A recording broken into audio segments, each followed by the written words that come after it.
시청자 여러분, 오늘은 오늘날 이 나라의 정치와 어찌도 그렇게 비슷한 조선 왕조 시대의 붕당 정치에 대해서 살펴보고자 합니다. 자, 그러면은 조선 왕조 시대의 붕당 정치의 원조부터 살펴보실까요? 조선 왕조의 붕당 정치의 시작은 태조 이성계가 고려를 붕괴시키고 나서부터 시작됩니다. 시작은 태조 이성계가 나라를 세울 때 공로가 많은 정도전이 중심에 서 있게 됩니다. 요즘 우리나라 정치에서도 선거에서 이기면 서로가 자기의 공로라고 나서는 자가 있고, 또 선거에 패배한 당은 서로가 내 탓이라고 하지만 조선 왕국 개국 당시에도 그런 현상이 났었죠. 그렇습니다. 고려를 무너뜨리고 조선을 세우는데 이성계 단독으로만은 불가능하겠죠. 아무래도 조선을 새로 세우는데 공로가 많은 대신들은 무시할 수 없을 겁니다. 이런 사람들을 역사에서는 개국공신들이라고 부르고 있죠.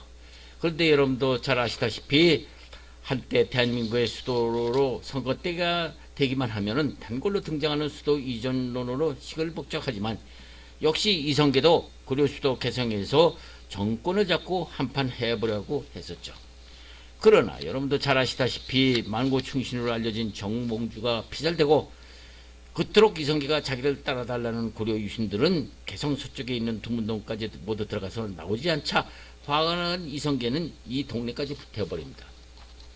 그들이 이성계를 따르지 않자 결국은 지금의 서울특별시인 한양으로 천도하게 되는데요. 고려 유신들과는 더 이상 정치를 해나갈 수 없다는 것이죠. 그래서 자기와 뜻이 통하는 대표적 신하인 정도전과 같이 지금의 서울의 궁전을 새로 짓고 이전을 하죠. 그러나 이성계는 선뜻 개성에 지금의 서울 한양으로 집무실을 옮기질 못합니다. 생각해 보십시오. 궁전이라고 지금 중앙청 자리에 지어놓았지만 자기 혼자만 한양으로 가서 앉아서 있을 수가 있겠습니까? 그래서 이성계는 다시 개성 고려 궁전으로 돌아가서 개성에서 조선 왕국을 한번 이끌어 보려고 하죠. 그러나 고려 유신들은 그를 역시 따르지 않고 심지어는 조직적으로 항거를 하게 되죠. 물론 이때 공로가 많은 이성계의 아들 이방원의 역할도 역할이지만, 역시 그를 지원해 줄 사람은 정도전과 그를 따르는 대신들이며 몇몇 대신들이었죠. 역사에서는 그들을 개국공신들이라고 부릅니다. 요즘 정치도 그렇지만 어떤 업적을 이루려면 그 업적에 대한 공로자와 그 반대로 소유자가 있기 마련인 모양으로, 이때도 공로가 많은 개국공신들과 반대로 개국에 공로가 있다고 하지만은 태조 이성계의 눈에 벗어난 개국공신자들이 생기게 되는데요. 이성계는 개국공신의 원조인 정도전에 집착해서 결국 정도전의 권고로 개성을 떠나서 인왕산 호랑이 소리만 우렁거리는 지금의 경복궁 궁전으로 개국공신들만 데리고 개성을 떠나서 지금의 서울인 한양으로 천도하게 됩니다. 결국 태조 이성계가 한양에 자리 잡게 되자 이성계를 싸고 돌면서 정치 권력의 핵으로 등장한 정도전파에 의해서 소외된 공신들이 지방으로 내려가서 지방에서 양반 행세를 하면서 지내는 세력으로 추락하고 맙니다. 이들을 역사에서는 선비사자와 수풀림자를 써서 사림이라고 부릅니다. 요즘 여러분들은 잘 모르시겠죠. 1945년 8월 15일 해방 직전까지만 해도 지역에서는 향교라는 것이 있었어요. 지금도 각 지역에 자세히 살펴보면 다 있습니다. 그런데 이들 지방으로 숨어 사는 선비들의 유일한 안식처인 향교를 다시는 서원이라고, 당신은 서원이라고 부르게 되었는데요. 서원이라는 곳은 글서자에 집 원자를 써서 서원, 즉 조선시대의 선비들이 모여 향약이라는 학문을 강조하여서 지내는 장소로 보면 되는데요. 이렇게 되니까 사림들은 지방에서는 무시 못할 존재로 등장하게 되죠. 요즘 역사에 나오는 백운동 서원 같은 것이 대표적 지방 서원이죠. 이때 이들은 중국에서 향약이라는 것을 배워가지고서 들어와서 지방을 다스리는 원리로 성리학 원리를 내세워서 지방 수령들을 압박하자 지방 수령들은 얼마 전까지 있었던 향교를 세워서 선비들을 위한 토론장이자 성리학을 강조하다가 죽은 선비나 나라의 충렬을 바친 선비들을 위로하는 장소로 쓰이게 됩니다. 이른바 나라의 충절로 죽은 선비들을 제사까지 지내주는 장소로 변한 것이죠. 서원이 역할을 하게 되는 것입니다. 이렇게 되니까 조선 왕조 초기 중앙에서 정권을 잡은 개국공신들은 호의호식하면서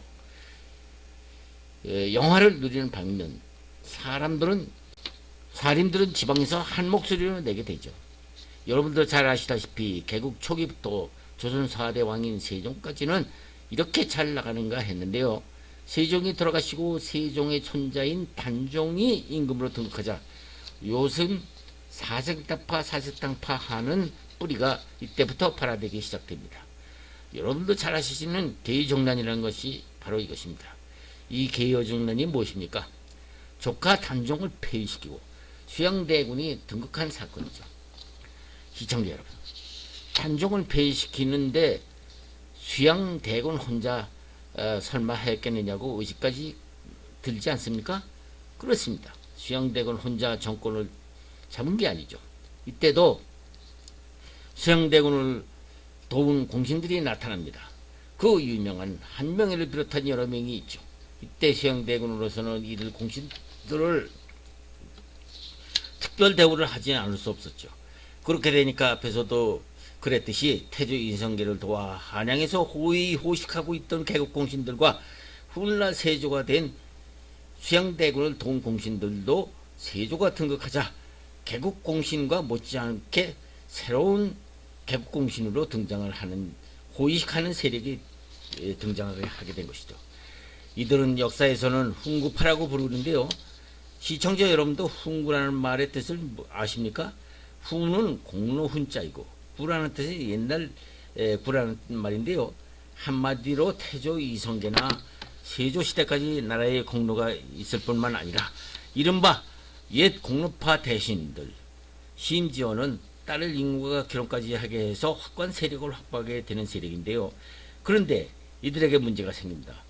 조선 9대 임금인 성종 때 이르러서 문제가 생긴 것이죠. 요사이도 걸핏하면 개혁하지만 말로만인 개혁이지 실제로는 개혁한다는 사람이 더 부패하였듯이 당시 개국 초기부터 세조의 아들 예종이 이르기까지 이르는 동안 이른바 벼슬로 재미를 독식하고 있던 이른바 훈구파 공신들은 썩어가기 시작합니다. 이를 보다 못한 성종은 이 지방에서 충절을 다고 있다는 살인파 선비들을 소식을 듣고 종정부로 이들을 끌어들입니다. 썩어가는 공신들의 꼴을 보기 싫었던 것이죠. 그동안 중앙에서 호의호식하면서 부패의 상징으로 있던 이른바 공신 세력인 훈구파 공신들은 지방에서 발탁된 선비들이 꼴이 아닐 것 없겠죠. 이때부터 훈구파와 살인파 간의 갈등이 폭발하게 되는데요. 그 이유는 요즘 정치권에서 검소완박이라면서 검찰의 수사권을 없애겠다는 당이 나왔듯이 지방에서 발탁된 참신한 사람들이 부패한 기득권 소위 공신 세력들의 비위를 들춰내기 시작하죠. 공신들의 비리를 감찰하게 되니 성종은 그렇지 원만하게 보고 있었는데 나라가 정상적으로 돌아가는 것 같이 보이자 소위 살인들이라는 지방 선비들을 대거 한용으로 끌어들여서 중용해서 쓰게 되죠. 이렇게 되니까 구 대신들 세력과 젊은 선비들이 목장의 격투가 벌어집니다. 요즘 검소완박이 생각나는 기막힌 사연이 벌어지고 있는 것이죠. 자, 여러분, 성종의 아들 연산군을 잘 아시죠? 연산군을 이용해서 바른 말을 하는 선비들인 살인파 선비들을 모함하며 많은 선비들을 잡아 죽이게 됩니다. 이것을 역사에서는 선비들이 화를 당했다고 해서 선비사자에 화를 당했다 하는 화자를 써서 사화라고 부르고 있습니다. 그 좋은 예로 김종직의 조이제문이라는 얘기를 예를 들면 그런 것이죠.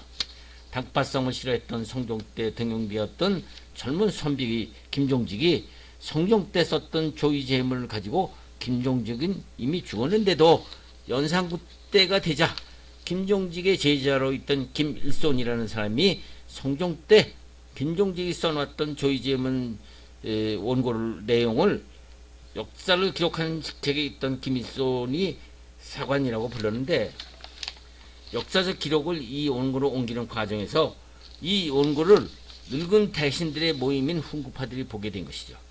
그 내용은 중국 역사에 나오는 얘기인데요. 여러분도 잘 아시는 삼국지 말고 초한지라는 역사 소설을 읽어보셨겠지만은 초나라 항우가 한나라 유방 간의 싸움이 있었죠. 이때 초나라 항우는 원래가 왕이 아니었었는데 의제라는 조카 왕이 있었는데요. 그런데 항우는 의제를 패하고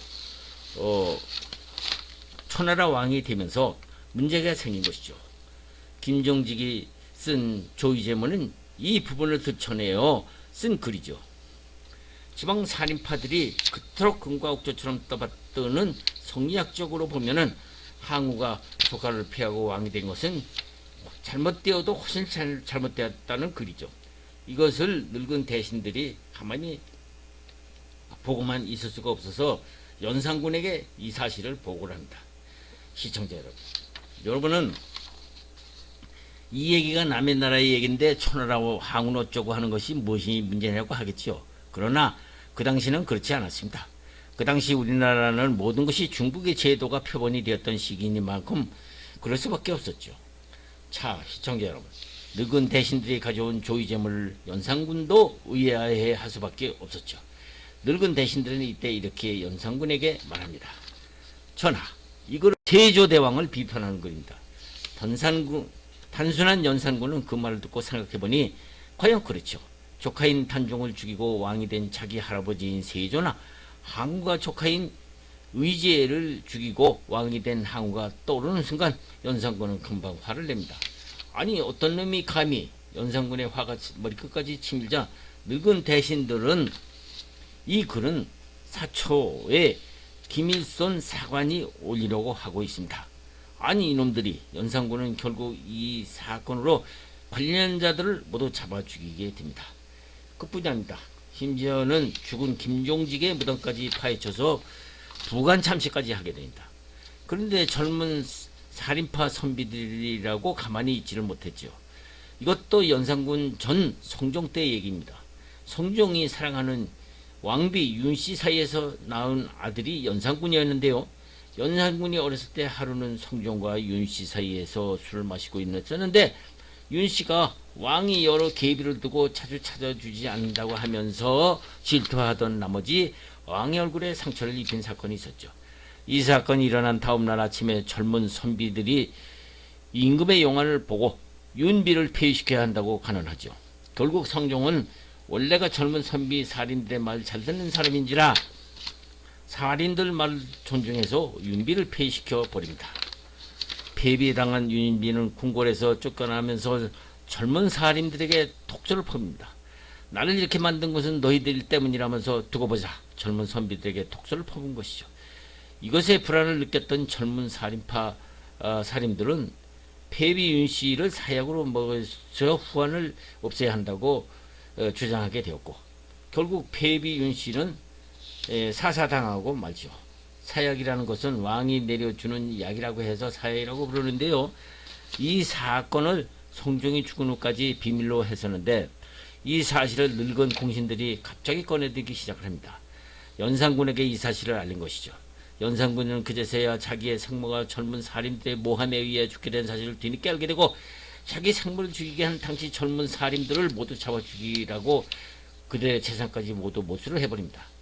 그런데 아이러니컬한 것은 늙은 대신들은 이렇게 해놓고 연산군이 언제 자기들에게도 이런 복수의 칼날이 올지 모른다는 위기감에서 반란을 일으켜서 연산군을 권좌에서 끌어내립니다.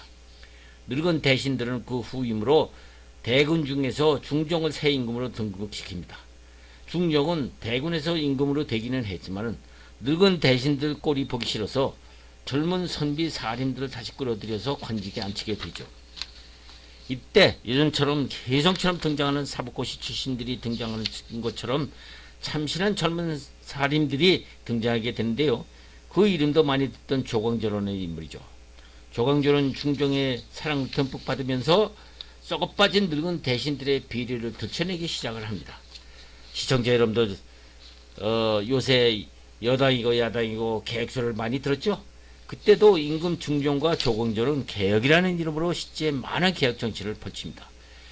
사실 태조 이성계부터 중종 임금에 앉힌 다음 온갖 영화를 독차지하는 늙은 대신들을 임금이나 조광조나 못마땅하게 생각하고 있는 처지에 조광조는 임금 중종에게 조선 왕조 대국 유공자라면서 유공자 혜택을 가지고 온갖 영화를 대대로 누리고 있는 국가 유공자 혜택을 박탈해야 한다고 왕에게 간청을 하게 됩니다.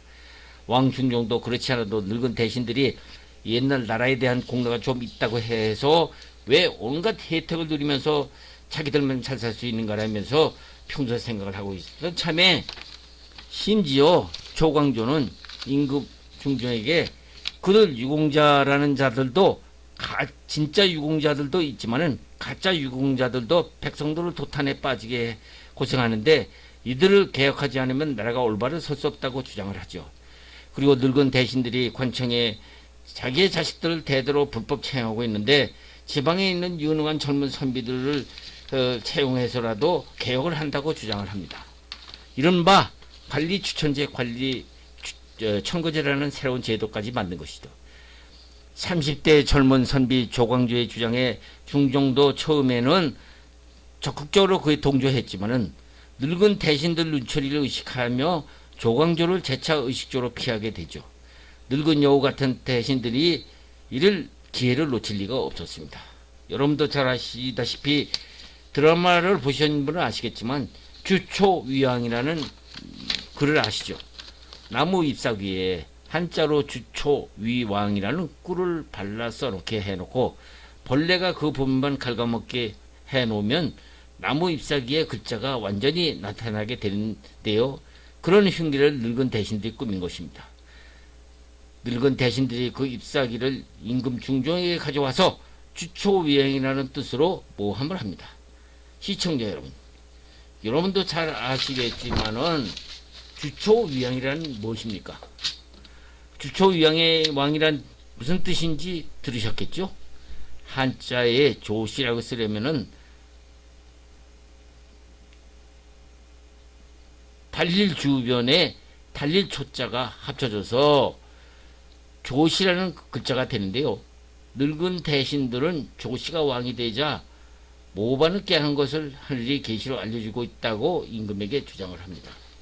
임금 중종은 이 말을 듣고 배신과 반역을 깨한다는 이유로 조광조 등 젊은 살인들을 대거 잡아 죽이게 되면서 이때 조광조도 희생이 되죠. 이어서 인종과 명종대에 들어가면 두 임금의 애가 친척들 간의 권력 다툼이 있게 되는데요. 이 과정에서 4번의 선비들을 죽이는 사건이 발생되었는데 역사에서는 이들 사건을 김종직 관련 모사와 배비윤씨 관련 갑자사와 조광조 관련 기묘사와 애척 간의 갈등이 생긴 의사사화라고 부르고 있죠. 시청자 여러분, 진짜 사색당파 싸움은 이 4대 사화 다음에 있는 선조임금부터 당파의 싸움 얘기가 전개됩니다. 오늘은 이것으로 끝을 내고 다음은 본격적으로 조선 왕조의 암적인 존재의 상징이었던 사색당파에 대해서 다시 살펴보기로 하겠습니다. 다음 편을 계속해서 시청해 주시면 감사하겠습니다.